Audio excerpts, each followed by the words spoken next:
What if I told you that there is a timeless philosophy capable of turning you into a person people naturally admire and respect? Imagine walking into a room where every eye is drawn to you, not out of intimidation, but because of the calm, commanding energy you exude. Sounds like magic? It's not.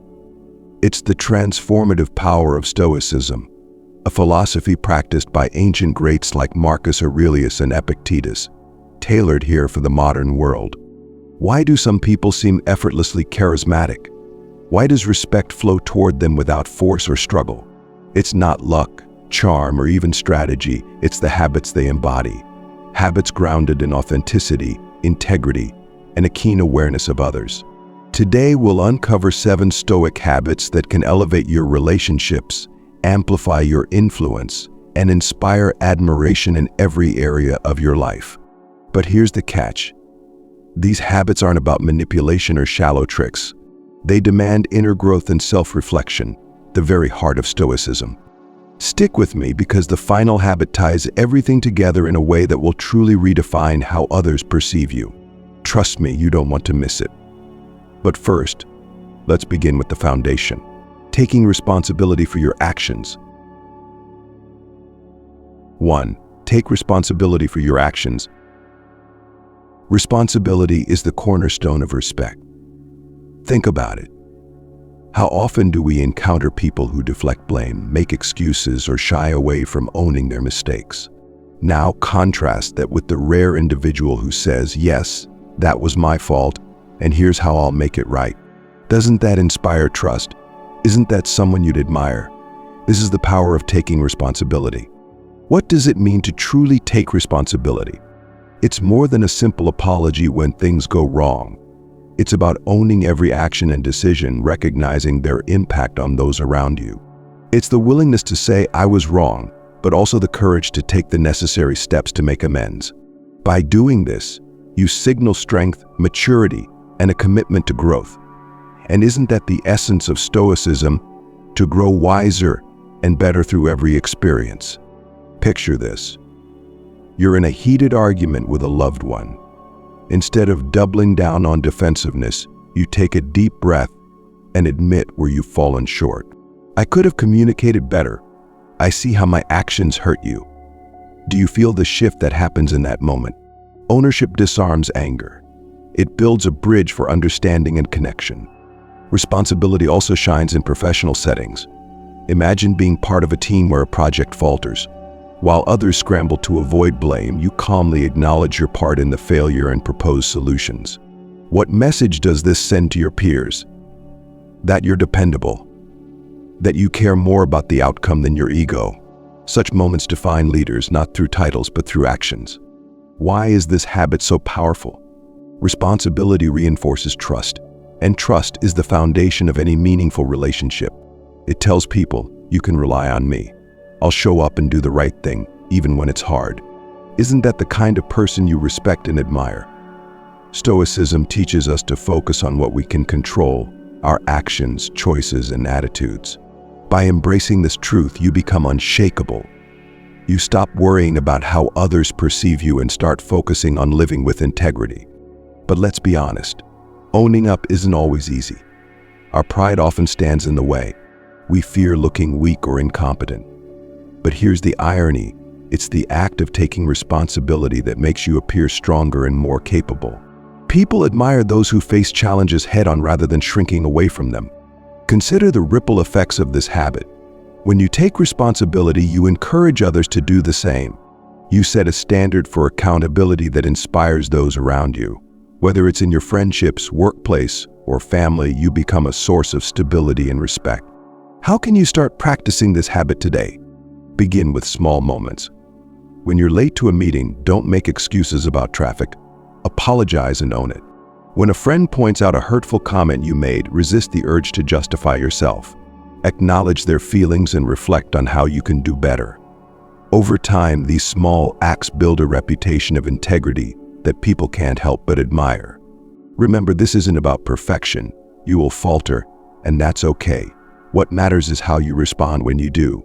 Will you retreat into defensiveness, or will you rise to the challenge and own your mistakes? The choice is yours, and it's a choice that defines your character. As Marcus Aurelius said, waste no more time arguing about what a good man should be. Be one. Responsibility isn't about talking, it's about doing. And when you take this step, you'll find that respect and admiration follow naturally. Now that we've laid the foundation of accountability, let's explore another habit that complements it perfectly. Embracing the background. Stay with me, it's about to get even more interesting. 2. Embrace the background. Have you ever noticed the quiet power of the person who doesn't clamor for attention but instead lifts others into the spotlight? They're the ones who subtly guide the flow of conversations, support others' achievements, and create an atmosphere where everyone feels valued. These are the people we admire, not because they shout the loudest, but because their quiet presence speaks volumes. What does it mean to embrace the background? This habit is not about shrinking away or fading into obscurity. Instead, it's about choosing your moments to step back, allowing others to shine, and becoming the unseen force that brings everything together. In a world obsessed with being seen and heard, choosing to support others can feel revolutionary. And isn't that the heart of Stoicism? To act for the good of the whole, not just for the self. Think about a time when someone gave you their full attention, no interruptions, no competing stories, just genuine interest in your thoughts and achievements. Didn't it feel amazing? That's the gift of embracing the background. By giving others space to express themselves and acknowledging their contributions, you cultivate goodwill and admiration. Imagine you're at a group dinner, and a friend shares an exciting milestone, a new job, a completed project, or a personal victory.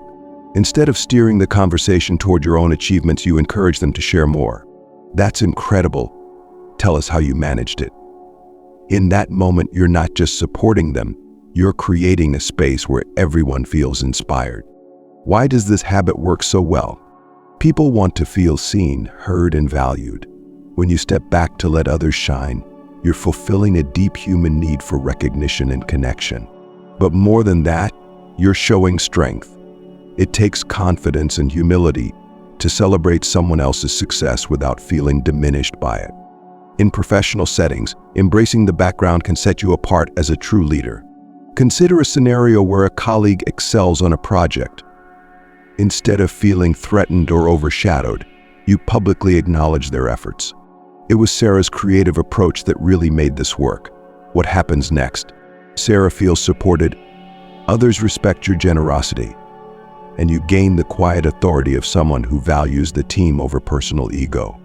Does this mean you should never seek recognition? Not at all. There will be moments when stepping forward is necessary and appropriate, but when you choose to step back, you show that your worth isn't tied to constant validation. This creates a powerful contrast. When you do speak up, people are more likely to listen. Your words carry more weight because they're not part of a constant stream of self-promotion. How can you practice embracing the background? Start with small gestures. In conversations, ask open-ended questions that encourage others to share their stories. During team projects, highlight someone else's contribution before mentioning your own. And when someone achieves something remarkable, celebrate them, privately or publicly, without attaching your name to the praise. This habit also works wonders in personal relationships. Let's say your partner has achieved a major milestone at work. Instead of saying, "That reminds me of the time I," focus entirely on them. Organize a celebration, or simply listen as they recount their experience. This isn't about diminishing yourself, it's about strengthening the bond between you. The Stoics teach us that true fulfillment comes not from constant self-assertion, but from living in harmony with others. Marcus Aurelius reminds us what's bad for the hive is bad for the bee. By lifting others up, you contribute to the collective good, which in turn reflects positively on you. So what's stopping you from trying this habit today? Maybe it's the fear of being overlooked or the worry that your contributions will go unnoticed. But remember this, the people who matter most will always see the quiet strength in what you do, and those who don't, their opinion isn't worth your energy. As you practice embracing the background, take note of how others respond. Watch how trust and admiration build over time. The more you give, the more respect you gain, not through force, but through quiet, consistent actions. Now it's your turn to reflect. Have you ever noticed someone who mastered the art of lifting others up? How did it make you feel? Share your thoughts in the comments below. I'd love to hear your stories. And if this insight resonates with you, show your support by giving this video a like. It's a small action, but it lets me know these Stoic habits are making a difference for you. Next, we'll explore a habit that might surprise you. How vulnerability, when used strategically, can become one of your greatest strengths. Stick around, it's only getting better. 3. Strategic vulnerability. What comes to mind when you think of vulnerability? Weakness, fragility, perhaps something to be avoided or hidden. Yet, what if I told you that vulnerability, when used with intention, can be a source of immense strength? It's counterintuitive, but true vulnerability, the kind that comes from courage and self-awareness, has the power to forge deep, meaningful connections that others can't help but admire. What is strategic vulnerability? It's not about airing your struggles to anyone who will listen or seeking sympathy from others. Instead, it's about choosing the right moments to open up, sharing parts of your story that reveal your humanity while showcasing your resilience. Strategic vulnerability isn't weakness, it's the ultimate act of self-assurance. It's saying, I've faced challenges and I'm better for them. Picture this. You're having a conversation with a new acquaintance. Instead of sticking to surface-level topics, you share a story about a time you failed and what you learned from it. Perhaps you talk about a business idea that didn't work out or a personal goal you struggled to achieve.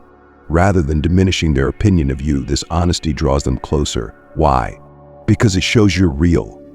You're not hiding behind a facade of perfection. Why does vulnerability resonate so deeply? At our core, we all want to feel understood.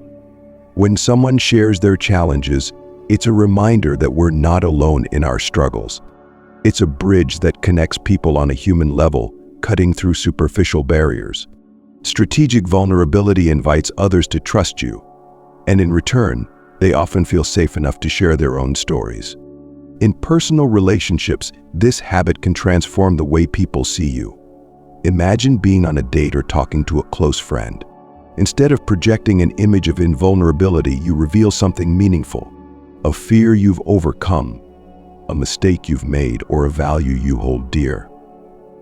Far from being off-putting, this openness shows depth and self-awareness, qualities that are incredibly attractive and inspiring. How does this align with Stoicism? Some might argue that Stoicism is about suppressing emotions or avoiding vulnerability. But that's a misconception. Stoicism isn't about closing yourself off, it's about understanding and mastering your emotions. By choosing when and how to be vulnerable, you demonstrate control, not chaos. As Seneca observed, no man was ever wise by chance. Sharing your struggles strategically shows that you've reflected on them and grown as a result.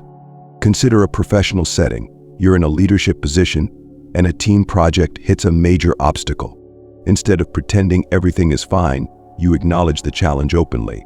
This isn't what we hoped for, but I faced similar setbacks before, and we found solutions. We'll do the same here. What message does this send to your team?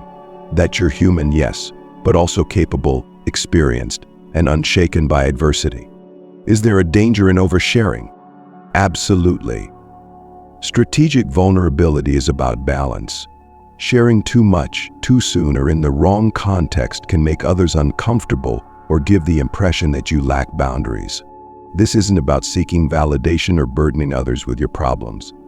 It's about revealing enough to connect without overwhelming. Think of it like seasoning a dish. Just the right amount enhances the flavor, too much ruins it.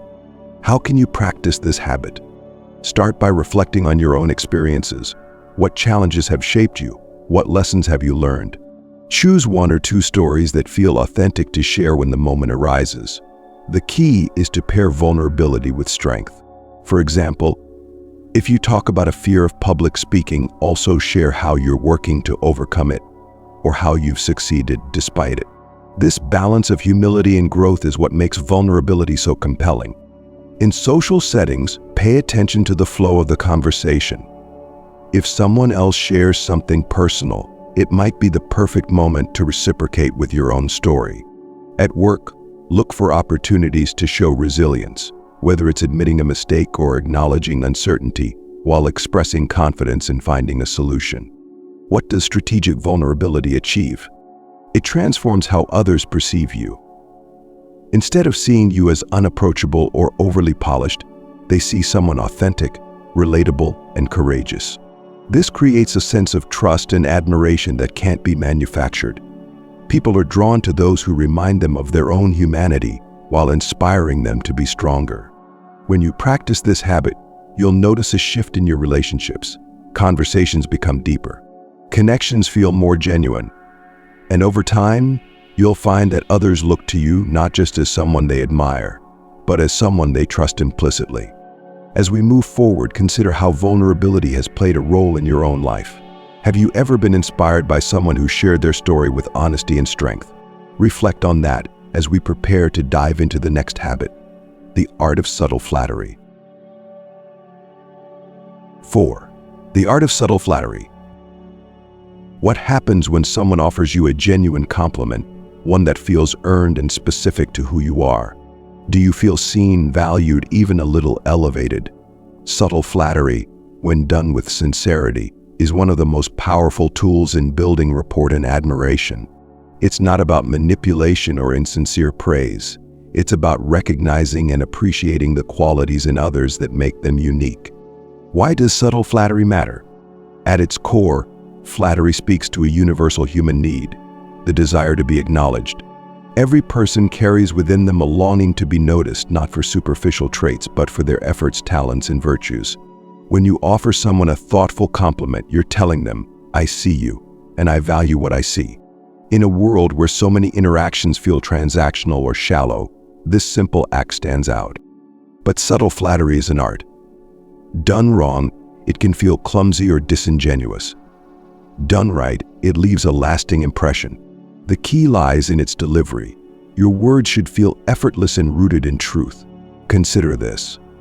What resonates more deeply, a vague "you're amazing," or a specific "I really admire the way you handle challenging conversations with such calm and clarity"? The latter carries weight because it's grounded in observation and sincerity.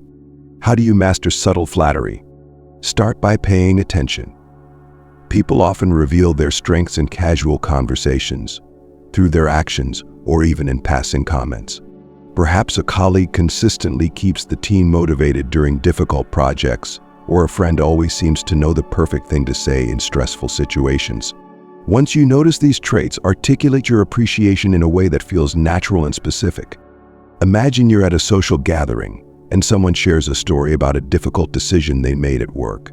Instead of simply nodding, you might say, "It's impressive how thoughtful you are in weighing different perspectives before making a choice." That's a rare quality. This level of attentiveness not only validates their effort, but also deepens the connection between you. Why does subtlety matter? Flattery becomes powerful when it's understated. Over-the-top praise can come across as insincere, even self-serving. The goal isn't to overwhelm someone with compliments, but to offer just enough to make them feel appreciated without feeling put on the spot. Think of it as planting a seed, a brief acknowledgement that grows into a warm memory over time. This is especially important in professional settings. If you're working with a team, subtle flattery can foster a sense of camaraderie and mutual respect. For example, after a successful presentation, you might tell a colleague your ability to present complex ideas so clearly made all the difference today. It's a small comment, but it reinforces their confidence and strengthens your relationship. What role does Stoicism play here?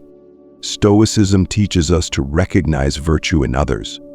Marcus Aurelius often reflected on the qualities he admired in those around him, using their example to inspire his own growth. When you offer genuine praise, you're not just lifting someone else up, you're cultivating your own ability to see the good in others. This practice aligns with Stoicism's emphasis on self-improvement through connection and observation. In personal relationships, subtle flattery can create moments of intimacy and trust.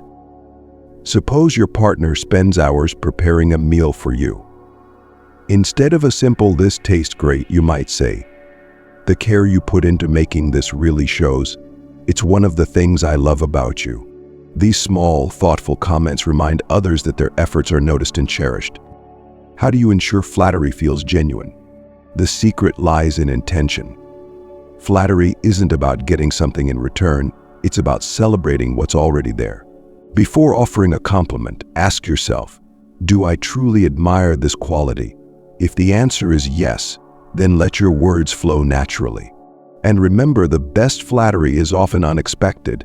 Instead of waiting for a formal moment, weave it into casual conversations where it feels organic. For instance, if a friend always seems to brighten your mood, you could say, your sense of humor makes even the toughest days feel lighter. It's a passing comment, but one they'll likely carry with them for a long time. What impact does subtle flattery have over time? When practiced consistently, this habit transforms relationships.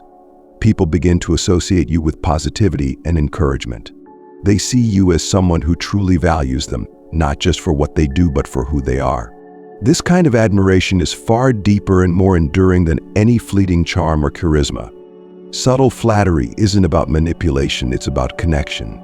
It's about recognizing the light in others and reflecting it back to them. And as you build this habit, you'll find that the admiration you give often returns to you tenfold, not because you sought it, but because it's a natural byproduct of genuine respect.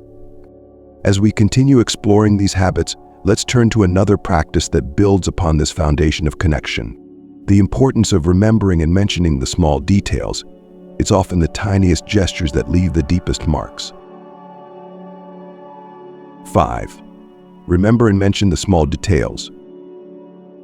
In the grand tapestry of human connections, it's often the smallest stitches that hold everything together. Remembering and mentioning the little details about someone's life is a simple, yet profoundly impactful habit that can transform how people feel about you. It's not about grand gestures or sweeping statements, but about showing others that you genuinely listen, care, and value what they share. Why do small details matter so much? Think about the last time someone remembered something seemingly insignificant about you: a favorite book, a specific hobby, or even the way you take your coffee. How did it make you feel? Likely, it wasn't just the act of remembering that touched you, but what it represented: attention, thoughtfulness, and a deeper level of engagement. In a world filled with distractions, truly listening to someone is rare. When you make the effort to remember and later mention small details, it sends a powerful message. You're important to me. I see you. And isn't that what we all crave, in some form or another? How does this habit work in practice? Let's say you're talking with a colleague and they mention their training for their first marathon. A few weeks later, you ask, "How's the marathon training going? Are you feeling ready for race day?" This small acknowledgement shows that you not only heard them but also cared enough to follow up. It's a simple question, but it deepens the connection. In personal relationships, this habit can have an even greater impact. Suppose a friend mentions they've been struggling to find time for a creative hobby like painting. The next time you see them, you might bring it up. "Have you had any time to paint lately? I remember how much you enjoy it." These small moments of recognition make people feel valued in a way that words alone cannot convey. What makes this habit so effective? When you remember and mention small details, you're doing more than recalling information, you're validating someone's identity. This validation fosters trust and admiration because it shows that your interactions aren't just surface level. You're genuinely invested in their lives, even in the little things. Consider how this applies to romantic relationships. Imagine your partner casually mentions their favorite childhood dessert. Months later, you surprise them with that exact treat. It's not about the dessert itself. It's about the thoughtfulness behind the gesture. It says, "I listened to you, and I want to make you feel special." Stoicism teaches us to be present in every moment and to approach relationships with mindfulness and intention. By paying attention to the details of what others share, you practice prosoc, the Stoic concept of attention to the here and now. This mindfulness not only strengthens your bonds with others, but also cultivates a deeper sense of empathy and connection. Marcus Aurelius wrote, "The soul becomes dyed with the color of its thoughts." When your thoughts are focused on listening and caring for others, your actions naturally follow. Remembering the small details is a reflection of this practice. It's a way to embody mindfulness and compassion in your daily life. How do you develop this habit? Start by listening actively. When someone shares something about their life, resist the urge to immediately respond with your own story or opinion. Instead, focus entirely on their words. If it helps, jot down a quick note afterward, perhaps in a journal or on your phone, so you can follow up later. Then, find natural ways to bring those details back into the conversation. It doesn't have to be elaborate. A simple, "You mentioned your dog wasn't feeling well last time, how's he doing now?" can make a world of difference. Over time, this habit becomes second nature, and the connections you build will grow stronger as a result. What impact does this habit have over time? When you consistently remember and mention the small details, people begin to view you as someone who truly cares. This perception deepens trust, admiration, and even affection. They'll see you as more than a casual acquaintance or colleague. They'll see you as a person they can rely on, someone who truly values their presence in your life. As you practice this habit, you'll also notice a shift in how others treat you. Your attentiveness inspires reciprocation. People start listening to you more closely, valuing your words and actions because they know you value theirs. Have you ever had a moment when someone remembered a small detail about you and it made your day? Share that story in the comments. I'd love to hear how these small gestures have impacted your life. And if this habit resonates with you, don't forget to hit the like button. It's a simple way to say, "I'm on this journey of growth and connection too." Up next, we'll dive into a habit that builds on this foundation of connection and attentiveness. The subtle art of using someone's name naturally. It's a practice so simple yet so profound. You'll wonder why you didn't start sooner. Stick with me, it's only getting better from here. 6. Use their name casually and naturally. What's in a name? For most of us, it's far more than just a label. It's a cornerstone of our identity, a sound that feels uniquely ours. When someone uses our name in conversation, it resonates deeply, often sparking a sense of recognition and connection that's hard to replicate with any other phrase. This is why using someone's name, casually and naturally, is such a powerful habit. It's a small gesture that carries immense weight. Why does using someone's name work so effectively? At its core, a name is personal. It's one of the first things we're given in life, and it remains a constant through all our experiences. When you address someone by name, you're acknowledging their individuality in a way that feels direct and intentional. It's as if you're saying, "I see you, not just as a person, but as you." Imagine meeting someone at a busy event. Amidst the hustle and countless introductions, you remember their name and weave it naturally into your next conversation. So Alex, what's your take on that presentation earlier? That simple addition of their name instantly makes the exchange feel more personal and engaging. It sets you apart because it shows you care enough to remember, even in a sea of distractions. How does this habit deepen connections? Using someone's name taps into their sense of self. It's a subtle but effective way to make them feel valued and recognized. Over time, this practice builds a foundation of trust and rapport. The more someone feels seen by you, the more likely they are to open up, engage, and connect on a deeper level. In professional settings, this habit can enhance your influence. Addressing a colleague by name during a meeting, I think Maria's point earlier really adds value here. Not only highlights your attentiveness, but also elevates their contribution.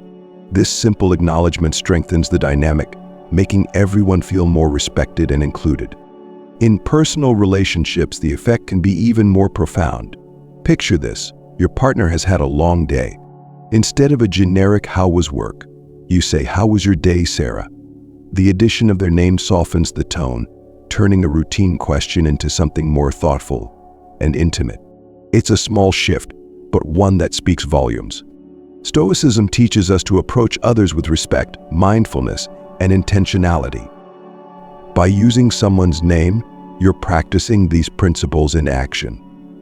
It's a way to remain present in the conversation, fully engaged with the person in front of you. Marcus Aurelius reminds us in Meditations to be attentive to what others are saying, and addressing someone by name is a natural extension of this attentiveness. How can you practice this habit naturally?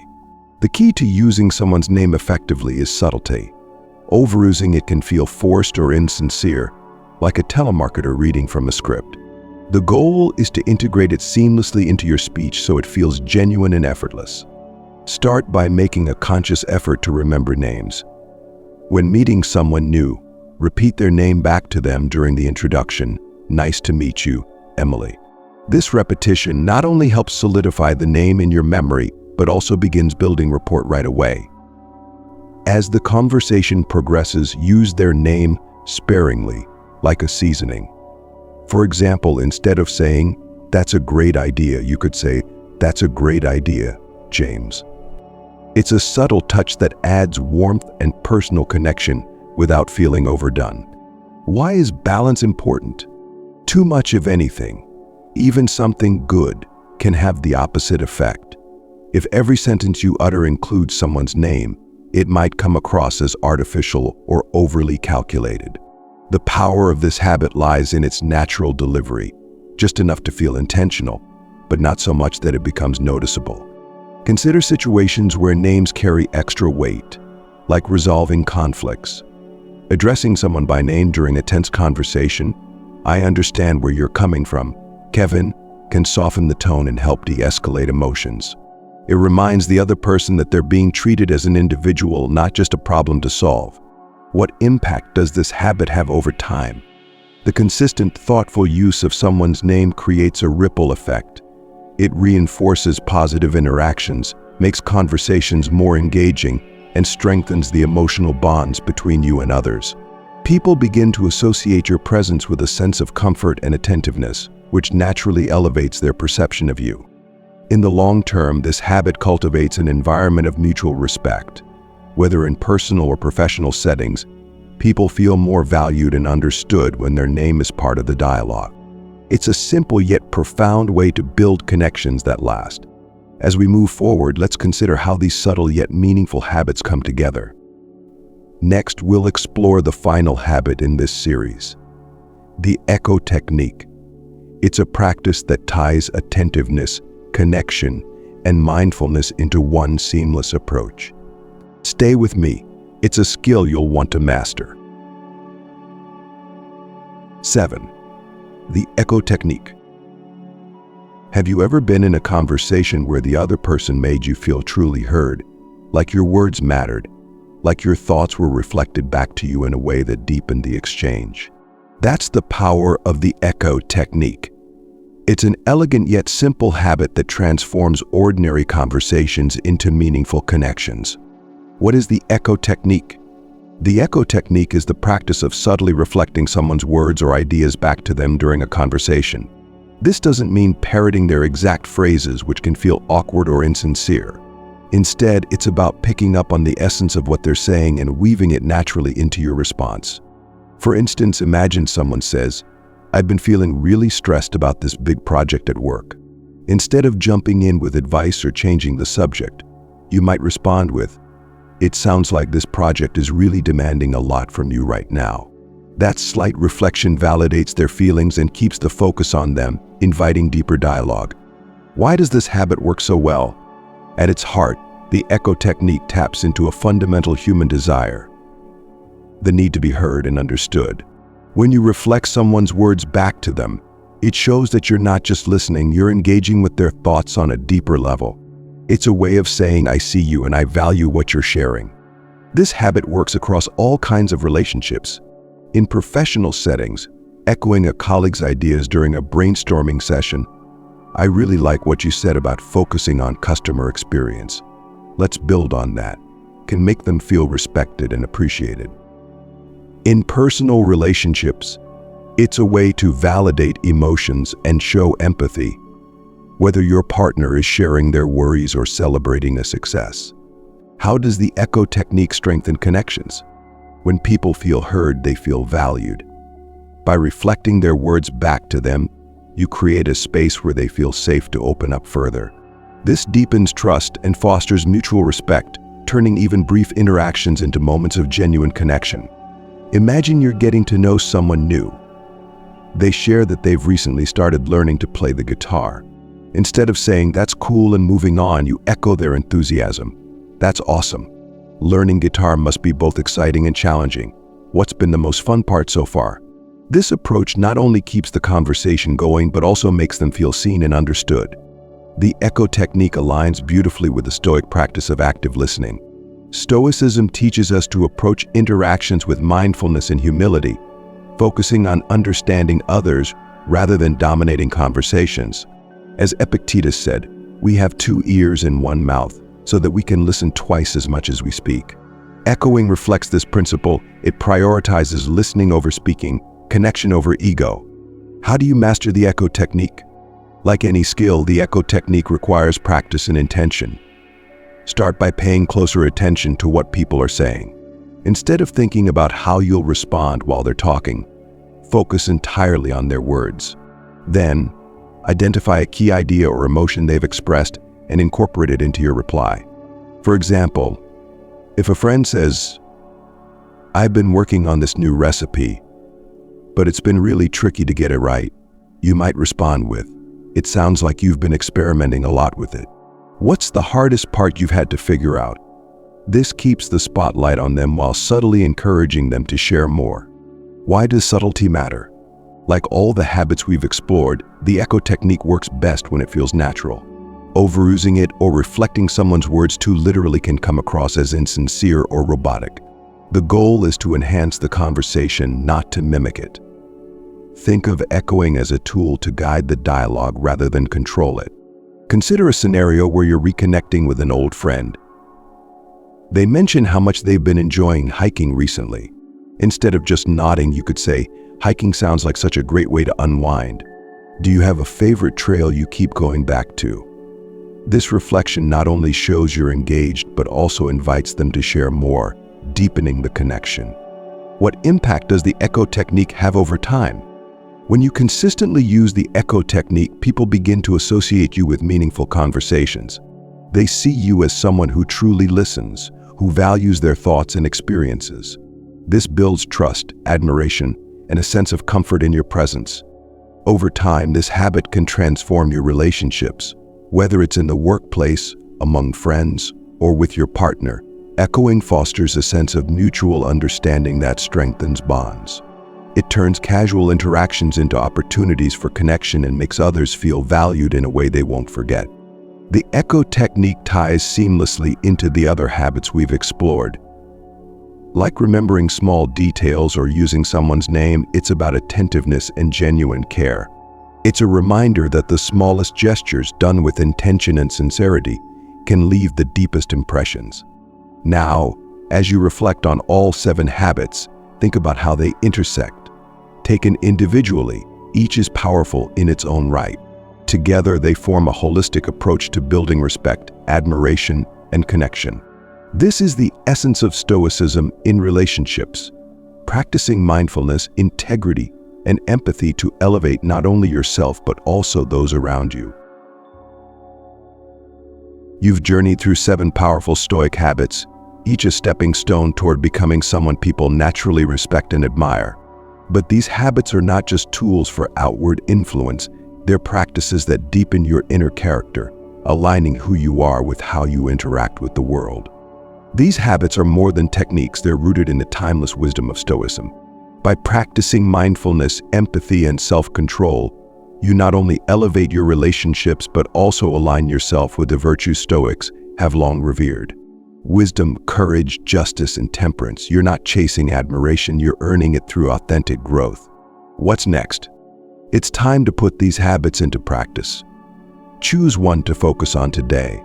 Perhaps you'll start by paying closer attention to the small details in your conversations or practicing the echo technique during your next interaction.